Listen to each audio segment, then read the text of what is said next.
बहुत समय पहले की बात है। हिमालय की गोद में एक सुंदर बौद्ध मठ स्थित था।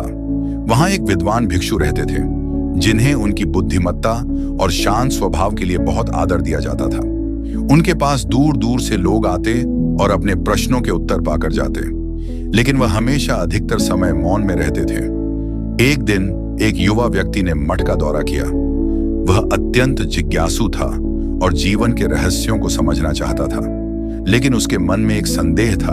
उसने सोचा, मौन में क्या शक्ति हो सकती है? जब तक हम बात नहीं करेंगे, हम अपनी बात दूसरों तक कैसे पहुंचाएंगे? युवक ने भिक्षु से यह प्रश्न पूछा, लेकिन भिक्षु ने केवल मुस्कुराकर उसे अंदर बुलाया और कुछ नहीं कहा। युवक थोड़ा असहज हुआ, लेकिन चुपचाप उनके पीछे पीछे चलने लगा। भिक्षु उसे एक नदी के किनारे ले गए। वहां उन्होंने उसे पास बैठने का इशारा किया। दोनों कुछ देर तक चुपचाप बैठे रहे।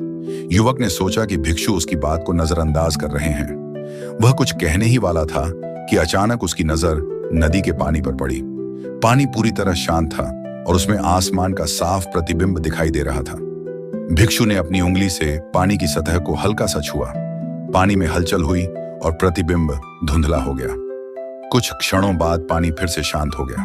भिक्षु ने बिना कुछ कहे युवक की ओर देखा। युवक समझ गया। उसने धीमे स्वर में कहा, जैसे शांत पानी में ही स्पष्ट प्रतिबिंब दिखता है, वैसे ही शांत मन में सत्य प्रकट होता है। मौन हमें अपनी सच्चाई तक ले जाता है। भिक्षु ने पहली बार कहा, सही कहा।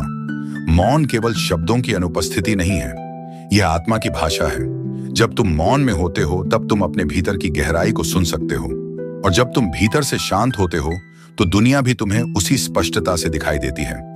युवक ने उस दिन मौन की शक्ति को समझा। वह मठ से लौटते समय विचारों में डूबा हुआ था। अब उसने तय कर लिया था कि वह जीवन में अधिक सुनने और समझने का प्रयास करेगा, बजाय हर समय बोलने के। इस तरह भिक्षु ने बिना अधिक शब्दों के मौन के माध्यम से एक गहरी शिक्षा दी। यह दिखाता है कि कभी कभी सबसे बड़ा ज्ञान उन चीजों में छिपा होता है जिन्हें कहा नहीं जाता, बल्कि महसूस किया जाता है।